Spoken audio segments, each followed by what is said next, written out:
Dr. Heather Igloliorte, everyone. Welcome. I'm Dr. Heather Igloliorte. I'm really happy to be here with you all today. I want to thank everyone for inviting me, Tanya. It's so great to be back here at the UBC Okanagan campus on these beautiful lands and waters. I am from Nunatsiavut, but I recently moved to really gorgeous Lekwungen territory in what the city now known as Victoria, and I'm really enjoying being on the West Coast and getting connected out here. It's been a real treat. So thank you for inviting me to be here today.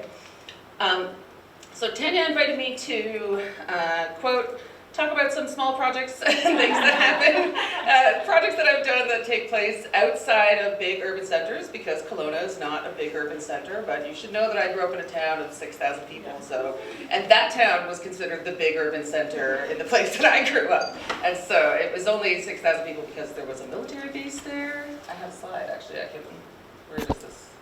Like, oh, is there a laser pointer? There is. So I grew up in Happy Valley Goose Bay because my father went to the residential school in Northwest River. He was born on one of these little islands outside of Hopedale, which is where he lived until he, this is my dad over here, and his mother, my grandmother, Susanna Mitsuk, who became Igloliorte.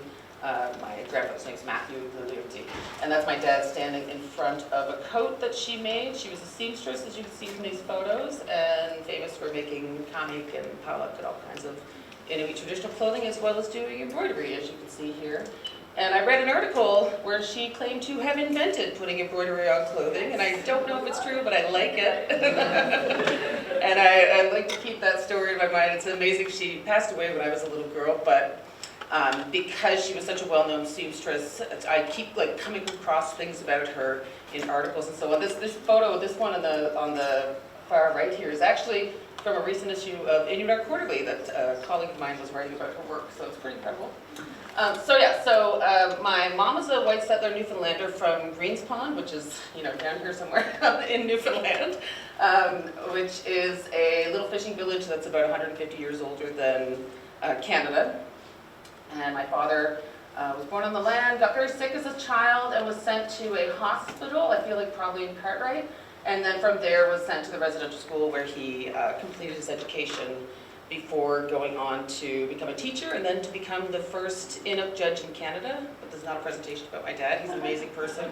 But he taught me a lot about humility and how to be in the world and how to be a professional person who's still really responsible to his community, and so he pioneered a lot of Inuit community justice protocols that have always been really important to the people in our communities as well. He was a judge that, now I am just talking about my dad, who went up the coast of Labrador and held court in the bar or the town center or whatever, in all these little villages, and then all the way down along the coast as well.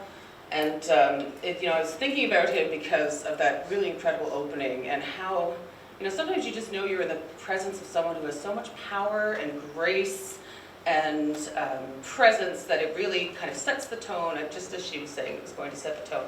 And so she reminded me of my dad that way, so I talked about this a little bit longer than I thought I would. But, so what I'm going to talk about today is, so I sort of went through all of my slideshows and I pulled together some contextual images from projects that I've done that are outside of big urban centers. And I really appreciate this opportunity because for the last couple of years I have been working on big projects. I was one of the 4 curators that opened a brand new building in Winnipeg, Kamayuk, the world's largest Inuit art center, I think maybe the only Inuit art center, that is like a whole new wing, and the exhibition space was the size, I heard a radio announcer say it's the size of 2 hockey rinks. That's a very Canadian way to talk about a gallery. But it's a massive exhibition, 100 artists, international artists from all over the circumpolar world.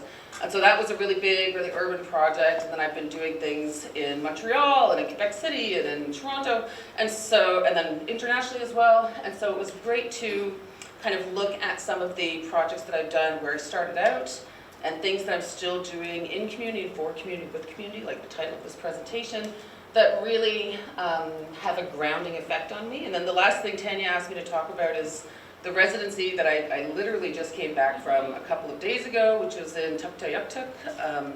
Maureen Rubin runs an artist residency there, and I was there. And I took a bunch of really cool 360 footage, but I can't show it to you because my hard drive, I hope it's not corrupted, but I couldn't get it to plug in today, so I will talk just a little bit about that. But the first big curatorial project that I ever did was on the history of Inuit residential schools experiences. It was an oral history exhibition. It wasn't a fine art exhibition. It was commissioned after, as a follow-up show to Jeff Thomas's Where Are the Children, the really fantastic photographic exhibition on archives that was largely a First Nations perspectives exhibition. And so this was commissioned by the Legacy of Hope Foundation to kind of fill in a little bit more about other Indigenous people's experiences of residential schools. And it was as an initial project, I was thinking about it today because it brought up all of these really interesting curatorial challenges that we needed to address, which was how do you share an oral history exhibition throughout the Arctic. And one of the things that we did is that we had to make it a pop-up exhibition. And so, one of the things that I have to think about often in my work when I'm making exhibitions for northern peoples or remote communities is that the shipping becomes very, very complicated, very, very expensive. And so what we did for this exhibition is we had to actually call the airline companies and say, like, how big of a crate can you get in your cargo hold in your little plane, and then kind of work backwards from what the very real limitations are of working in fly-in only communities and how to bring something to places, not just in, as we see here, I believe this is in Library and Archives Canada, but also to bring it to Aklavik or to Inuvik, Pond Inlet. And so this was a pop-up exhibition that could kind of all be rolled into tubes and be transported and kind of installed anywhere.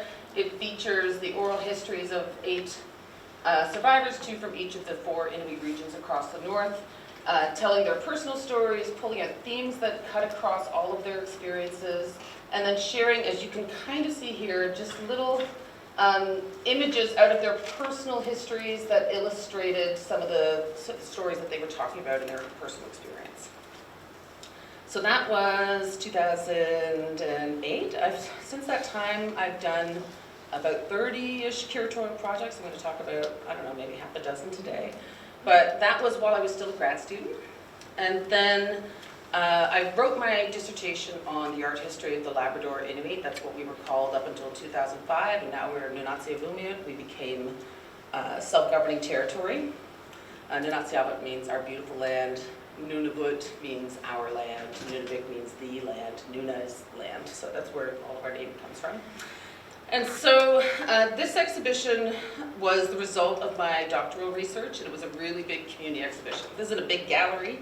As you can see here, it's in the Rooms Provincial Gallery of Newfoundland and Labrador.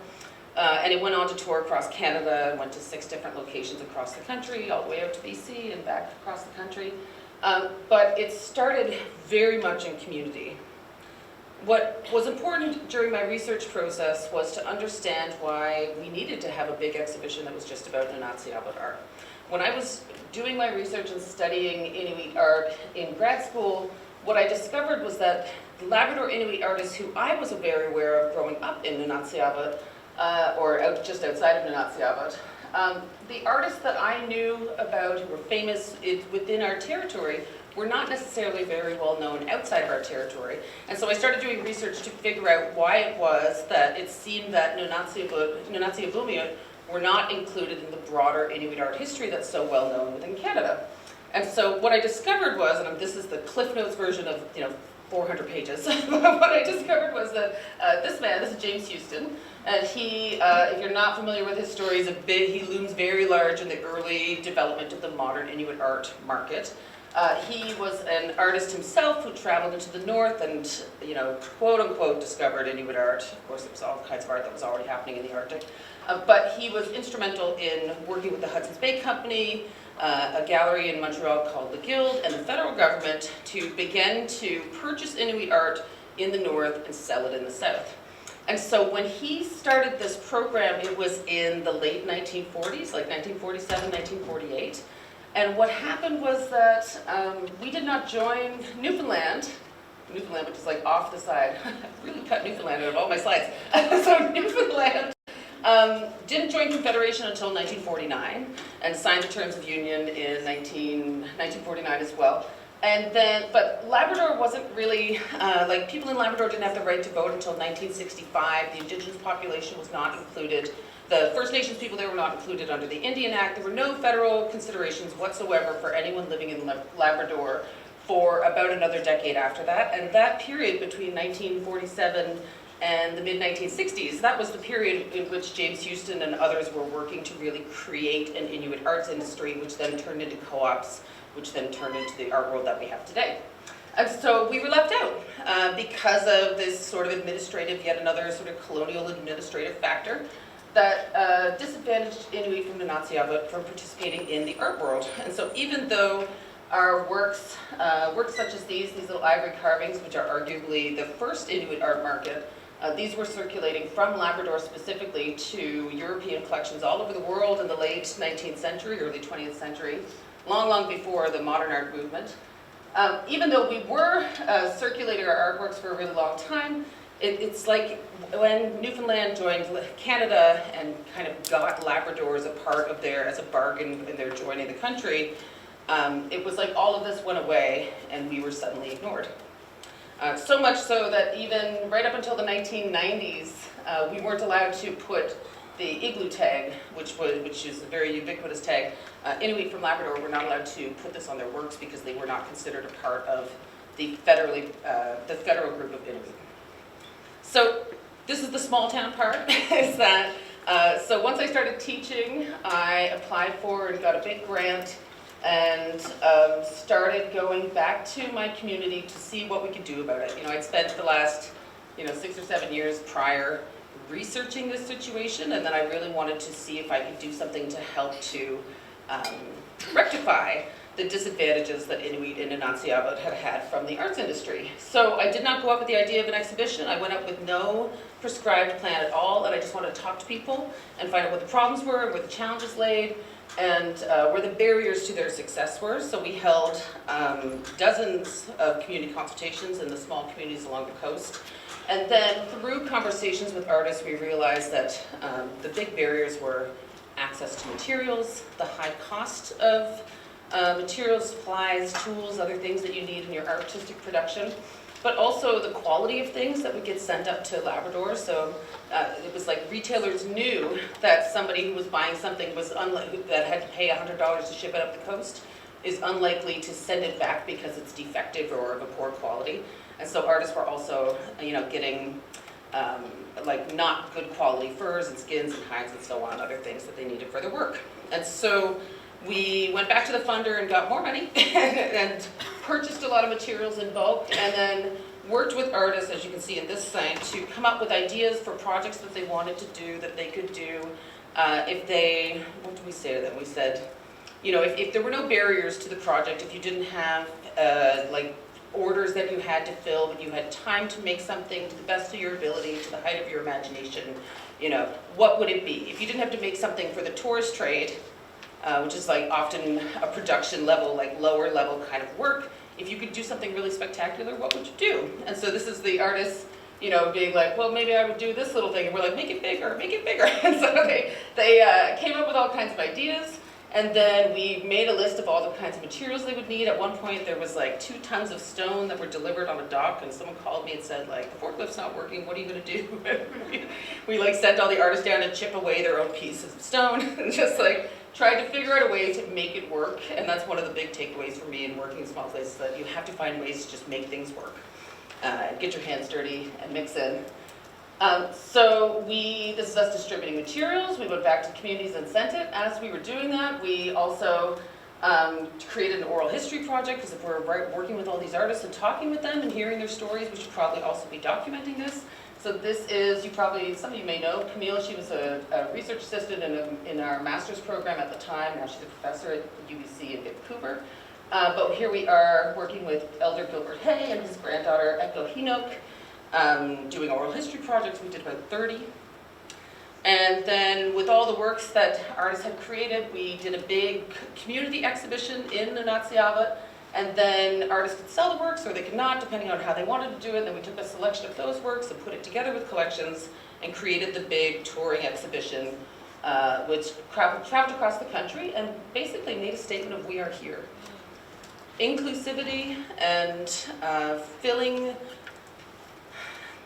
The term for like the idea of like making something equitable is not really where my goals have always sat, but just trying to restore the sort of justice that people deserve to have in their work. I'm not saying this very eloquently, but the desire to correct historical wrongs in a way that is positive and that brings people along and brings people up is really, really critical to this body of work. And to show the nation, not just within Nunatsiavut, but to show everyone, you know, what they've been missing. And so we had works in the forms of sculpture, textiles, photography, video art, installation, drawings, sealskin, woven materials, as you can see, and so on. And we produced catalogs in English, French, and Inuktitut, as well as the first ever all Nunatsiavut issue of Inuit Art Quarterly. And that slide is there twice. So that was Sekiai. I toured across the country between 2016 and 2020. And so while that was opening, we had the opening during the Inuit Studies Conference in 2016 in St. John's.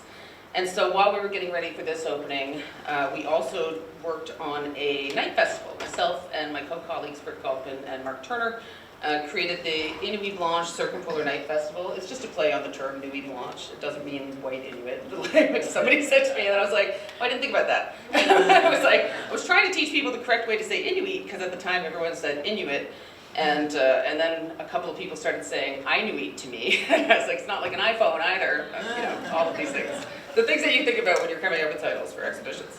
But this was an exhibition that again sought to create a presence and a critical mass in a place that doesn't typically invite Inuits. So we were in St. John's, which is like half the province is in Labrador, but so few people from Newfoundland ever go to Labrador.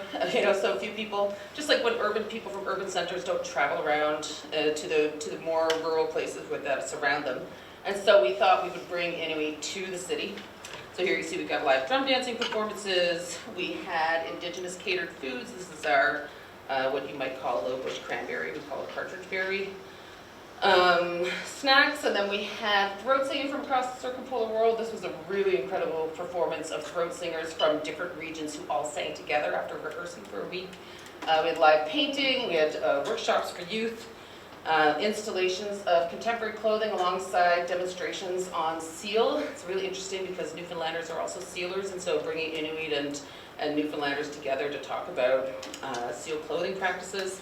And then we have performance arts, Lachlan Williamson Bathory, who this is from 2016, but she just won the Sobe Art Award a couple of years ago. And Vinnie Karatak was an actor as well. And then in 2019, we once again had an Inuit Blanche Circumpolar Night Festival, which we installed in Montreal during the next Inuit Studies Conference in 2019. Which similarly had activities all throughout the city that just created a critical mass of artists in places that you don't typically see them. It leads me to, so this was a project that we did working with a lot of different artist groups, and it leads me to talking about the Circumpolar Incubator. So in my new role as a research chair at the University of Victoria, and in my previous role at Concordia University, I've become really interested in working with artists who work in customary practices and introducing them to digital means of working, which is not to say that I myself am much of a digital artist, I'm aspiring, but I really see the potential of technologies in the hands of artists to transform the way that we are thinking about the world around us and the work that we are creating. And so this was an opportunity, and also of course, when you've got artists from across the north, Kaylin is from the Yukon, well, you'll see other artists here that are from the Yukon, Northwest Territories, and then across other parts of Inuit, Nunan, and Sapmi. I think that we are so keen to develop skills in digital technologies because these were the kinds of resources that have been slow to make their way to the Arctic, that have been kept from, that are very expensive and therefore hard to access. And so breaking down those barriers to access and making these technologies accessible to artists working in really interesting media practices has had really fruitful results. So this is Kaylin learning how to create augmented reality. And then here on the left, you can see this is her absolutely incredible beadwork. She won the Yukon Art Prize last year. She does, this is like tufting and quills and all different kinds of beads, all sort of integrated together. And so she created this entire augmented reality piece that then she was able to project into space like a landscape. And it's from the first day that she spoke to us, Kaylin said, you know, when I make these big beaded medallions, the secret thing that I do that I never tell anyone is that I hold them up to eye level and I look at it and I think of it like a little landscape, like it's all valleys and rivers and mountains. And so we thought, well, what if you could put it onto the land? Like, what if you could turn it into an actual landscape? So that's where she got the inspiration to make this a much larger piece. And then she took that beadwork, and as you can see over there, those are on wings that are also made out of antler. And so she took that beadwork and projected it, and then made a second augmented reality piece that is, you can project the, in an augmented space, like through your phone or through an iPad, you can project the wings onto yourself. So you throw them and they sort of catch onto a person and they look incredible. Another artist who participated in the Circumpolar Incubator, which was held at the Indigenous Futures Center, which I used to co-direct with Jason Edward Lewis, who is a Indigenous AI scholar. So we, in the center, we had another, in that same workshop, we had Tamika Knudsen, who also was working in augmented reality. She works with seaweed as a practice. She's a metal worker and like does a lot of things in sewing that involve seaweed. So this is her, you're just starting to like, just beginning to work with seaweed as a form and sort of testing it out in the space. Another artist, Eldred Allen, who's from my territory, is a photographer. He started out as working in photogrammetry as a commercial business and doing drone photography. And he's just nominated for a Soviet Art Award. He said he's kind of the accidental artist. He just started making it really interestingly. You can't really see it, but on the back wall here, he's made a piece of 4 women in his family. His wife's grandmother, great-grandmother, her mother, his wife, and their daughter. And the 4 women look so much like, it's amazing. And so the video is the 4 of them kind of morphing into each other and talking about matrilineal bloodlines and the power of the women in his family. And then another artist, Kyle Alituk, who's from Nunavut, made this incredible piece. He's a hunter, and so he was does tattooing designs. He draws what they call flash, and so he was taking his drawings and transposing them into a installation space with video, and I think this should work. It's just a quick clip.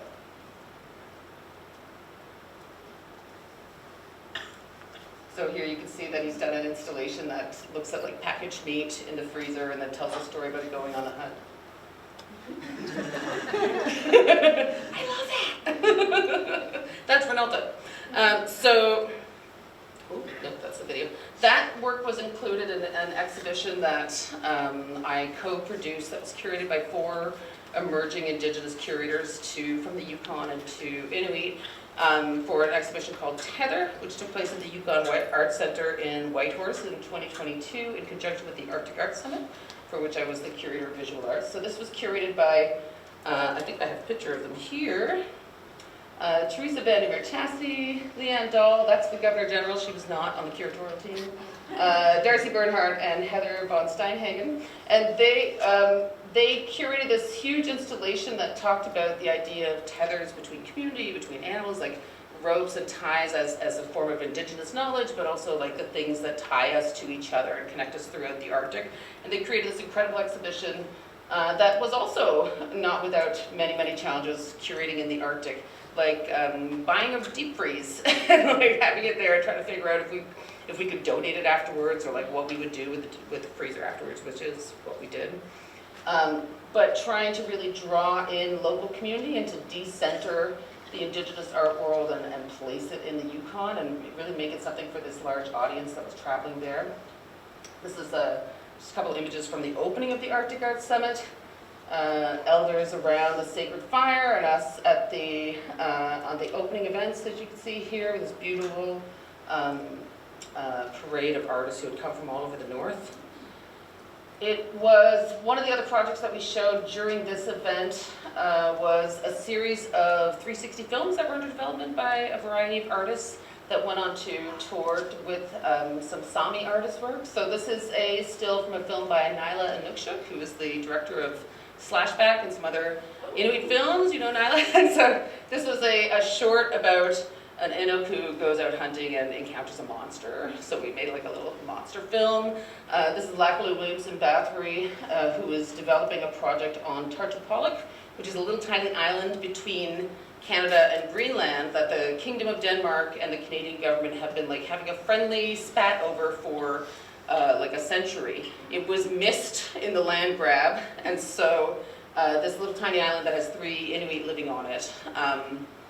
The Danish military would come over and leave like a bottle of schnapps and put up their flag, and then the Canadian military would go and they would take down their flag and take the schnapps and leave a bottle of like Canadian Club and put up the Canadian flag. And so it's this like a sort of military site, which is actually Indigenous land. And so Lakalu's piece is about reclaiming the island of Tartupaluk, giving it the Inuit name Tartupaluk instead of I can't even remember what the English name is, which is great. So, reclaiming Tartupaluk. This is a scene where we're coming in on a drone and like flying in. It's a true 360. You can watch it in a headset and look all around you.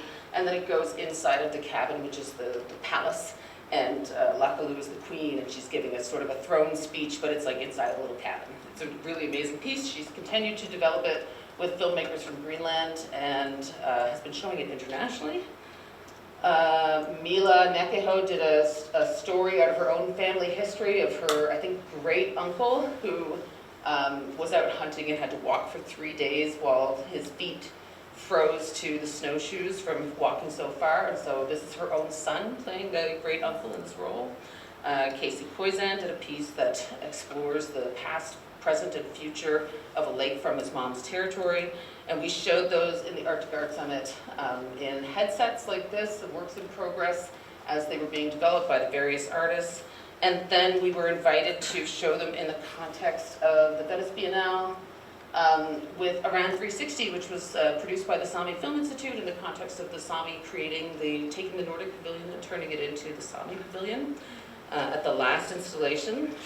One of the artists who made a piece, this is what it looked like in their installation, so we showed it in the headsets in the north because we want things to be portable and lightweight and a way that we can take them and share this stuff in person with people living in remote communities. But this is what it looked like inside of the Aran. The Aran is kind of like a giant teepee that Sami peoples have used. It's one of their architectural structures they've had for millennia. And you kind of go inside and sit down, and then you watch the films in a 12-foot high immersive 270 screen. So this is just a short clip from Tanya Tegak's collaborative project. If the sound works. Oh, the sound didn't work. We had it working earlier. It's like techno with Tanya singing over it. If you can imagine. EDM and then this like fairy chasing a polar bear under the water. Really, really incredible to experience it in an immersive environment. The Sami have continued to make new, Sami Film Institute is continuing to produce 360 films, and so we are going to continue to produce them on the Canadian side as well, and hopefully have an ongoing collaboration with new artists doing new projects. There's something really exciting about that kind of immersive storytelling that once you are in it, you really, it's immersive. You know, you feel it in the sound as it reverberates through your body. You see it in your entire field of vision, and it really puts you inside of the experience. Oh. Another small place curatorial project that we did recently was in Nuuk, Greenland. This was through the project that Stacey mentioned at the beginning, Inuit Futures, which is a partnership grant that I run that's all about supporting the developing careers of Inuit artists, curators, and other aspiring arts professionals. And so we were invited to Nuuk Nordic in Greenland, which is their big Nordic festival. But of course, most places in the north and many places like Nuuk do not have many gallery spaces or professional spaces that you would install art. So you have to get creative and put it outside. So we did, these are apartment buildings, and we did an installation featuring Bluesiak, Crystal Silver Fox, and Caleb Baker that were just huge poster reproductions on the outside of the building. One of them was vandalized on the first day, but it was a big poster reproduction, so we could just reprint it and put it up. And that's another thing that you have to think about sometimes. It's like what's going to travel well, what is going to be sustainable, and then what's also going to be replaceable, what's going to last for a long time and be outside of a building, etc. On that same trip, we brought a group of artists to do an exchange with artists based in Greenland, and they created this beautiful mural that they planned out, this like intergalactic whales in space kind of mural. I don't know if we ever got a title for it, but they made this really incredible piece of like whales in the galaxy swimming together, because whales are of course something that ties cultures together from across Greenland and the Canadian Arctic. And then back in Canada, this was another sort of an outdoor project that I've recently worked on with collaborators, Carla Taunton and Alyssa Cressida, and a big group of artists from around the circumpolar world. This was a circumpolar Inuit project that we did for a one-night festival. And so this was a project that brought together 5 Inuit, 1 from Alaska, 1 from Greenland, and 3 from Canada.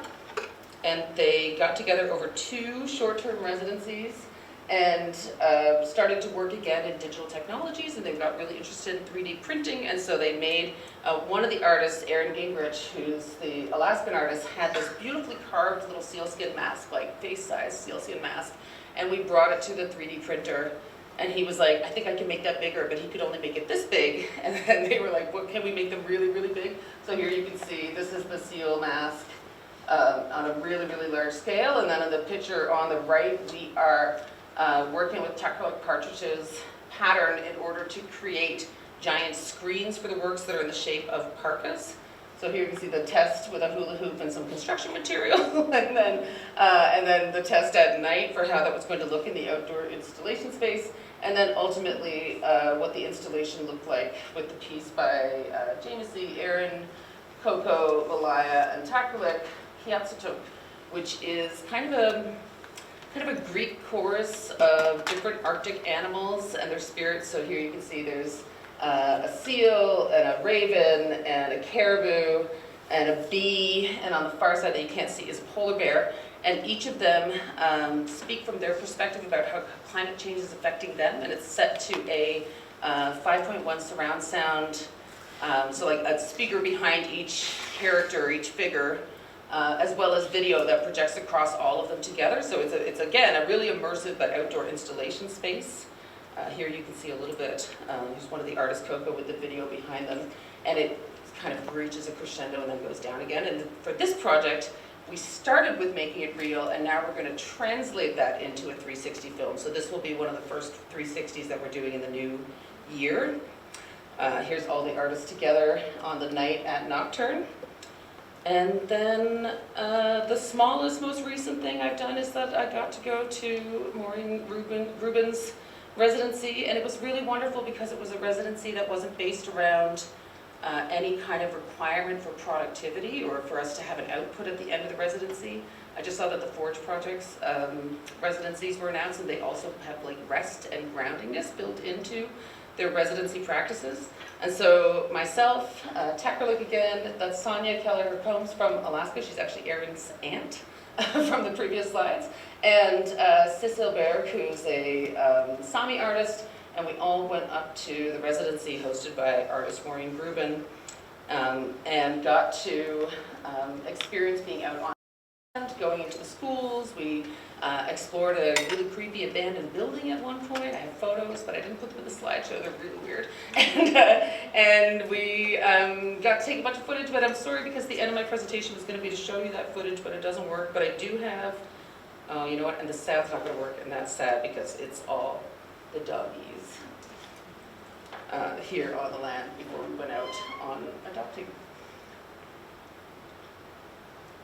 So what I would say is that over the last, this is about 15 years of practice, 14 years of practice that I've just spanned in terms of doing projects in community that are smaller, a little scrappier, a little bit more hands-on, as you can see from some of these, just like trying to build things in a space. But I think it's been really fruitful and productive to get to be in that space where you are working really hands-on with the artist and trying to solve problems on the ground in motion as it's happening. And it has been one of the most fulfilling aspects of my work to date, is to get to travel to smaller places and to work with artists in a way that subverts the metropole and the urban center and really stays in community. So thank you. Mackie?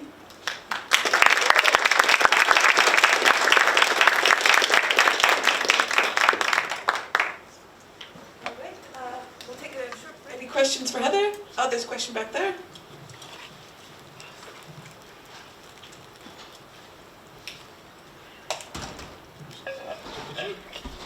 Elaborate a little more on the artwork, on the specific piece about the lake, the past, present, and future of the lake, by Casey. Yeah, so Casey, And then maybe explain how that connects to the Indigenous sense of time and how that might relate to identity and sense of home. it's a great question. Thank you. So Stacey Koosel is an artist from the Northwest Territories, and his mother still lives on in his community's land. And he is really interested in the lake, and as you're saying, as the land that surrounds it and the life that is on it, not in terms of moments in history on a straight line as a sort of trajectory from the past to the future, but how it is a continuum and how that speaks to the continuous presence of his people on their land. And so when he was envisioning that project with the lake, he wanted to think about it linking their oral histories from time immemorial through to the present and into the future. So it's a very short film. It's not a 360 like Lacalouse where you can kind of move around inside of the space. Instead it is one where you go on a journey with the artist, where you start above the land, you see animals and people circulating the lake, and then you go through an ice fishing hole. At first he just dropped a camera down into the ice fishing hole, if you see the like behind the scenes. But you go into the land and get to or you go into the lake and underwater, and then the lake is transformed into a space that is both one of the presence of oral history as well as the future. And by that I mean that there is an oral history of a giant sturgeon, a kind of a spiritual being that inhabits the lake. And so the sturgeon, you see it kind of go by in the background, but then immediately you are following a person who's walking through a underground tunnel that's lit up, looks a little bit like Tron, you know, like it's lit up in neon colors. And so you're imagining that this is both like a portal space for artists who are traversing the land, but also a place where things have always been. Does that help to answer your question? I hope Casey would like that summation of his work in that piece.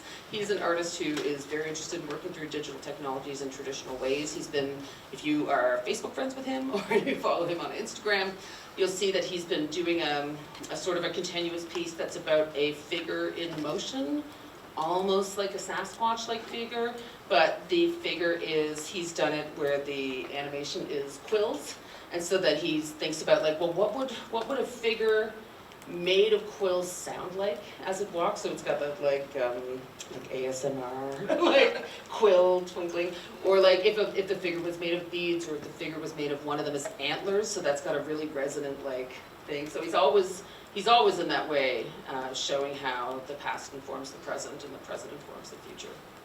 Thank you.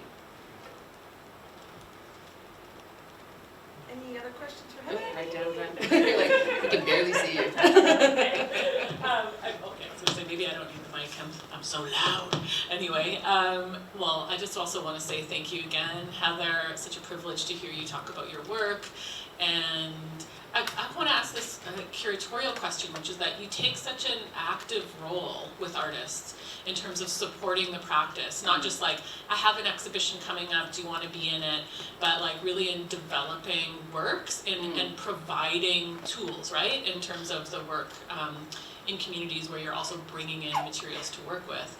And I'm curious about reflecting on that style of curating versus maybe more traditional ones when you're in a gallery and, you know, inviting artists for presentations of, say, existing work. And you mentioned this at the end in talking about how that work really gives you a lot of, motivation, inspiration. And I just wanted to hear you reflect a little bit more on those different patterns of curating within maybe like a landscape of what's more status quo or more generally what happens within curatorial practice in Canada. Thank you. That's a really great question. And I did feel like I was doing like a high-speed show and tell on the stage, so I appreciate the opportunity to slow down and talk a little bit more about some of the methodologies that I bring into my work. I think that after starting your career by doing a residential school show where you're just like, you are so responsible to people's stories. Like I learned so much. I made mistakes, and I learned a lot about what it means to hold someone's story and to try to share it with the world, and to be that, to like help them share their story, and how much responsibility comes along with that, and how much respect you need to build into the work, and how reciprocal you need to be, and which I think are not always strategies that you learn if you're curating, say, just in a regular gallery space. Totally, and it is through mistakes that you really learn and develop, I think, as a curator, develop a practice and an ethos, and like how you're going to care for people. And so starting out that way, I think, is what really set me on a particular kind of a trajectory. And then taking the Sakiayok show and going to a place where the artists were all working in their communities and very rarely showing outside of their communities means that there's a lot of relationships there, that the training is mostly intergenerational, that not a lot of people were going to art school or even getting outside of Labrador. It's so expensive to get in and out of Labrador. You can go anywhere in the world cheaper than you can go to the Arctic. And you know what I mean? Like, you can go to China cheaper than you can go to Maine. Like, it's like $5,000 just to get off the coast. And so when you think about how expensive and how isolating that can be, especially if you're an artist who's like working for a living, you don't really, like when we were doing that tour and going community to community, people were saying like, we haven't really gotten together since our arts council disbanded in the 70s. Like, I don't know what they're doing to communities up the coast. Like, we don't know what they're making. And so then you have this big responsibility, if the point of the show is to introduce an Enunciative artist to the world and to introduce them to new markets for their work, because let's be real, people need to make money, artists need to get paid. And so like helping them, a lot of those artists went on to get dealers for the first time. And so you just become the point person for them when they have a question like, I don't know how to price my work. How many emerging artists are in the room and are like, I don't know how to price my work, And then how do I get a dealer? Like, why should I have a dealer? What's the value of this thing? Or I need a reference letter for this. I'm applying for this scholarship. I would like to apply for this artist opportunity or this residency. And so you just become the person who never wants to let somebody down when there's a way that they could be trying to bring themselves up.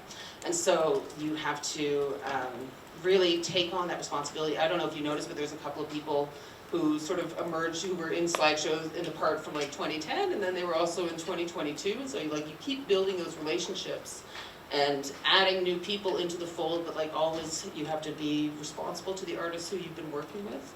And I think that's a big thing that I bring into my work, and a big lesson I had is that it doesn't go, you did this show with this group of people, and now you do this show with this group of people, and move on. It really is that you are sort of continuously in relation with them because you were someone that they could rely on, and so you remain someone that they can rely on. And so that's certainly something that I took very seriously because of those big formative shows in my career. When you work with, big circumpolar, or, I've worked mostly with Indigenous artists, but not exclusively. But when you work with people who have shown a lot and are, really well known, the expectation is not quite the same. It's a very different working relationship. It's probably more like other galleries and contemporary art spaces. But when you work with people who are in community, and you are working with them either in community or helping them to take a level up in their career, they really do, they don't have access to that world. And so you really have to help them to understand it, or they want you to help them to understand it. There aren't many galleries in the Arctic. I think there's like one museum, a couple of cultural centers, and so we also don't have any universities. There's the Yukon College just transferred into a university. There's plans for an Inuit university. But a lot of the training that happens in the north is like very hands-on, practical, like skill building kind of stuff. It's nursing programs and mining and like, you know, education, that kind of thing. Like the stuff that are critically needed in the north, but like humanities programs and arts programs, that's the kind of thing that you have to go south if you want to do that. And it can be really intimidating to go from a town of 150 people to, you know, a big city. You know, even like St. John's is a massive, Kelowna is huge compared to a hamlet of 150 people. And so a lot of the artists that I work with are from towns of like a couple of hundred people, and they really don't know how the art world works. And that is, it's incredibly refreshing. It's great to work with people in those contexts, but then they do have a lot of questions, and you want to be there for them and help them in any way that you can. Did I answer all of your question? That was a good. No, I'm Yeah. fascinated to hear you talk about that more and about the challenges of like space, right? Yeah. So, and you spoke to it in your presentation, like, okay, I'm carrying up north, and I have to have everything fit into the plane to Yeah. be able to, you know, and also with your recent residency, like being more land-based and Yeah. and kind of, you know, I'm always, of course, interested in that way of working. It was really, really grounding. I haven't been back to Nanatsavut since before the pandemic. And so, like, that was sort of the cutoff. Was the last time I was there was 2019. And I need to, like, bring a project there. But just getting to go up to Tuktoyaktuk and really be on the land. Like, I've been to Yellowknife and Whitehorse and places, but those aren't really Inuit territories, and it's not the same kind of a landscape that we're above the tree line. You know, it's like everything looks like what I grew up with, and so it was really special to be there. And we had caribou every day. We had yumiak or muskox. Maureen sent me home with some frozen meat. Like, just getting to eat country food every day, and then like putting berries on everything was amazing. Like, just spoiled. I think I gained a lot of weight over the week, but anyway, it was worth it. Exactly. This question, I can see a hand, but not a person. You make your hand like this, you Yeah. can see people. It's like, I keep doing it. Oh yeah, that's smart. There you go. That's why people do this. I know, sorry, it's like one or the other, it's like you either see you lit on the stage, with the light in your eyes, or you're like in the dark on the stage. Hi, thanks for being here. I was really taken with the images and the story about Tartu Pollock. Yeah, it's called. I really can't remember the colonial name for it. Tartu Pollock. Yeah, sorry, my mic just snagged there. Oh, yeah. So, first of all, I love the idea that there's this tiny little piece of land in this massive continent that wasn't really colonialized or taken. I Yes. think that's so cool. Has there, first question, has there always been Inuit people living there? And is there a sense that they're staking a claim, or is that more of a colonialist idea? That's another great to question. Sort of fight over the land kind of thing and stake a claim. Yeah, no, that's a great question. So like it has been this this like ongoing joke between the Kingdom of Denmark and Canada.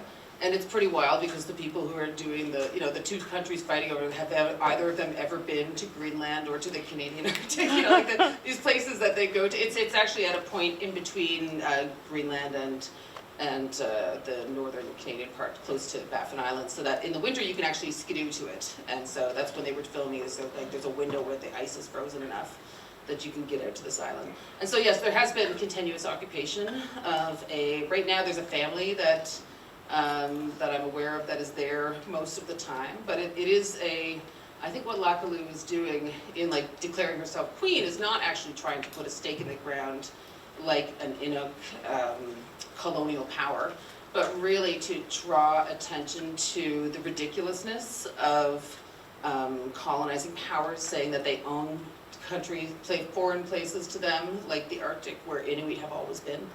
And so I think she's really saying, you know, the Inuit on that island, they could be Greenlandic Inuit, they could be Canadian Inuit. They're not Canadian citizens first, they're Inuit, and this is Inuit lands that we're on.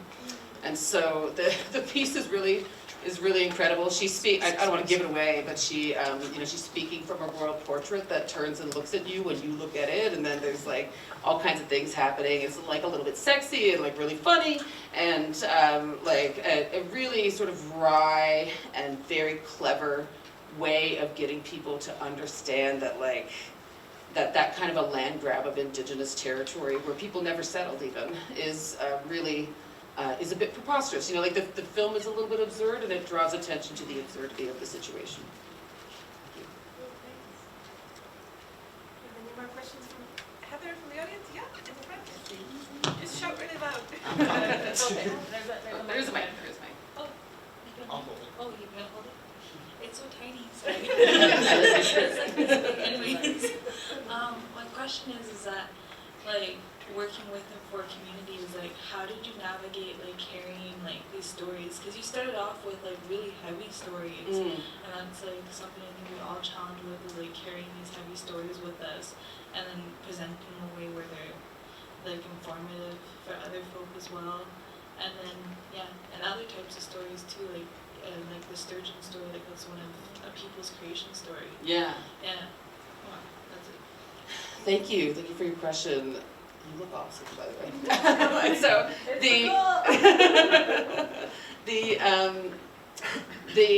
the working with people's stories part is, you know, that what I didn't say is that I started out my when I was in grad school, before I was curating, I had a position with the Aboriginal Healing Foundation. That was before the Truth and Reconciliation Commission. We knew that the TRC was coming. It's like 2005 to 2010-ish, and it came in 2015, and then it started in 2010 and went for 5 years. So in 2005, the Aboriginal Healing Foundation started getting ready for the TRC process because they were very concerned about elders who may not have lived, you know what I mean, people who are close to the end of their life and who may not live to tell their story to Canada.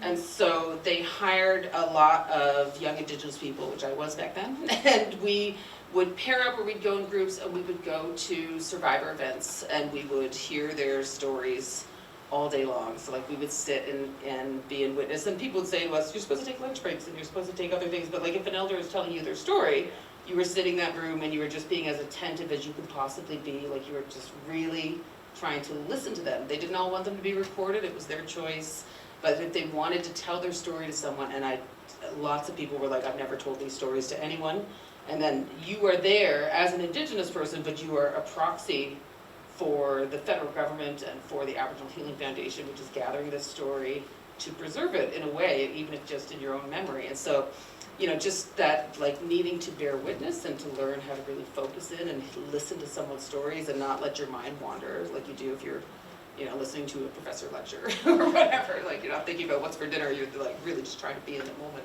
And so that was really, really heavy work. And so when we got to when I was invited to curate that exhibition, I was really adamant that the people that we invited to be the participants in the exhibition were people who wanted to tell their story and had already told it publicly, because the risk of re-traumatization of just like getting up and sharing that, I think we saw it during the TRC process, how painful that was for people. You know, when people received their settlements and so on, like how troubling that, how difficult that was of a time. So it was really important to us that those 8 speakers were all people who were themselves like activists and advocates and whose story they wanted to get out there.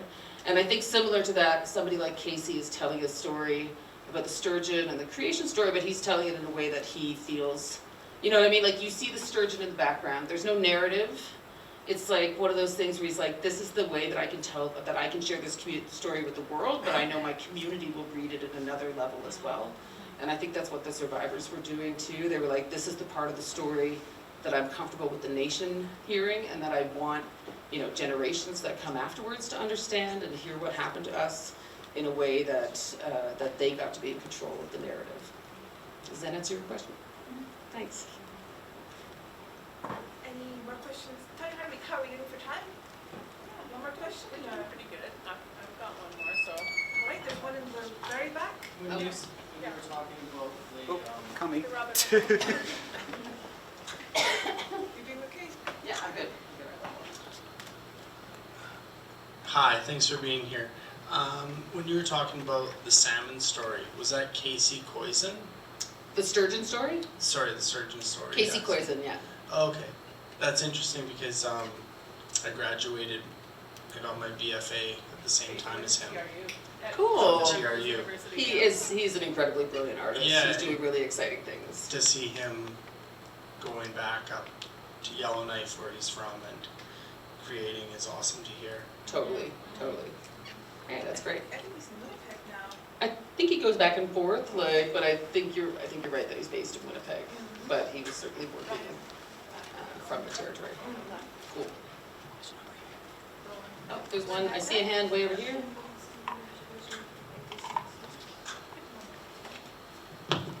Thank you for coming. I just wanted to talk about what Tanya was saying before about the creating process, which I kind of think is very, very difficult. But I just wanted to elaborate more about how you know, because I can see that you're working with the artists and trying to like get some materials and make sure the environment is good. And I just wanted to elaborate more on the ideas that you shared with the artists and how you kind of made the balance point between being a creator, handling the show, and the relationship between the artists, basically. Ooh, that's a big question. That's like a everything question. Let me see if I can break it down in a way that I can explain. You're asking like what my curatorial process is, like outside of the like care for the artist that's built into everything, what the curatorial process is. So like one of the things that I like, if in retrospect, looking back at my body of work that I think, and I mentioned it a little bit, that I like to do is that I like to share things that people don't get to see all the time. Like I like to reveal what I'm seeing in community or hidden histories, especially hidden history, like the story of Inuit residential schools. Of like not everybody knows that Inuit went to residential schools, and it's not the same as the other system, and it happened in different ways, and the federal government did different stuff. You know, so like it's a bit of a subaltern history within an already not well known enough story, and so and certainly back then, like 10 years ago, it was completely unknown. Or I did an exhibition called Decolonize Me, and it was about 6 contemporary Indigenous artists from across the country who were dealing with, whose work was examining how the weight of colonialism impacts you on a very personal, day-to-day, everyday life kind of a way. Like not in the big, broad, systemic kind of sense, but in the like, how is this affecting me as a person? And the idea for that show came from, I was looking at one artist's work, Barry Pottle, and he'd done a series of photographs, you may have seen them, that were all about what were called Eskimo identification numbers, which were these little leather like dog tags that Inuit all throughout what is now known as Nunavut and Nunavik had to wear, sort of like a reservation pass, in order to be able to leave their communities, to go buy things at the Hudson's Bay store, to get support for their children, to bring their kids to school, to receive any kind of payment or whatever. You know, like everything was done, and everybody had these little disc numbers. And they were so ubiquitous, like they would often start with an E for Eastern Arctic, or there'd be W numbers for the Western Arctic. And then it would have a number like 6, and that might be Cape Dorset, and then it would have a serial number like you're person 125, you're E6125. And so everybody was known by their numbers, to the point, and it's because Inuktitut names were difficult to pronounce, and also lots of people had the same name, because we lived in very small communities where you would get named after someone in your family, or someone who was respected, or you'd be given a passed down family name. And so the Canadian government just said, like, for everybody a serial number. And then it was so, and like, we don't know this history in Canada, but it was so ubiquitous that if you go into any Inuit art collection where they have sculptures, and you turn over a sculpture that was made in the 40s, 50s, or 60s, it's more likely to be signed by a serial number than by someone's name. You know, like that's how prevalent this was. And nobody knew about it. And so I saw that piece by Barry's, and so I started thinking, like, what other works are dealing with this same kind of thing? Like, where, you know, like you have one idea that you're like, oh, nobody knows this. What else don't people think about? You know, and so then I brought in Cheryl Larondel as one of the first net artists, and she had done a piece called Treaty Card, and it was all about treaty cards, but like taking them and making them your own. And that piece was around how the general Canadian population doesn't think about themselves as being a treaty person, but everybody in Canada is in a treaty because that's what the government signed you up for. Like, not just not just First Nations people or treaty people. And so, like the idea kind of built from there. I was like, who else is doing something that has something to say about this, but comes at it from a slightly different angle, And so that was how that project grew. And then the title Decolonize Me was, I was riffing on Super Size Me, which was a movie at the time that had just come out, and that was all about like how the effects of like consumerism can impact you as a person over a short period of time. So I was thinking about colonialism as like fast food. So that's where that one kind of built from. For Inua, that we did the big show across the Arctic, again, it was about like what is the thing about Inuit art that audiences don't know. So there's always something in my practice that's like, this is for the Inuit who are visiting the show, or for the Indigenous people who are visiting the show. And then there's something for the sort of broadest audience. I think about like a tourist from another country who doesn't know anything about Indigenous people, and what are they going to take away? And then also like, what is my aunt going to take away from the show if she comes here? Like what's there for her? And then what's there for Canadians, and then what's there for the world, And so when you've got a show in a city like Winnipeg that it has an Inuit population, but it's not an Inuit city, other people are going to come and see this. What's in it for them to understand and to learn, like, what do we want to share?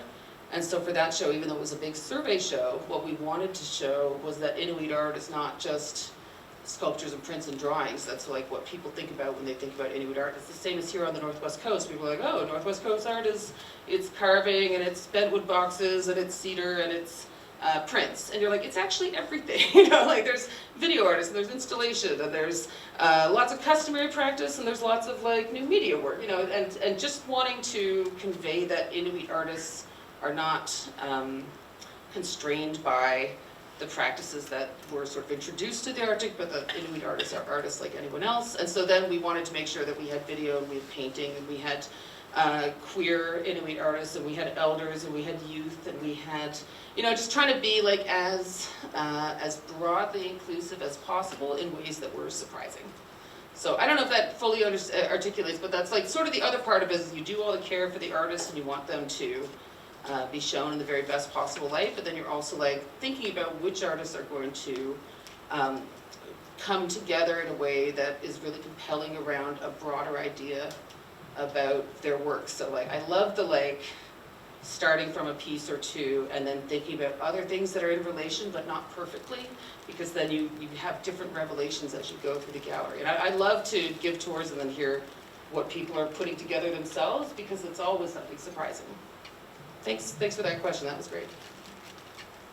And Tanya, you had a question next? Yeah, well, so I'll do one shameless question since we have some students for my class as well as your class, Stacey. But so we're running this eco art class, Heather, and I'm teaching it for the first time, and it's interesting to me because I'm often thinking about how, Indigenous artists are the first eco-artists, number one, but we're often not included in that kind of terminology or that field. Like, there's like some great textbooks on eco-art and community practices and environmental engaged practices, and there's like not one Indigenous artist, in it.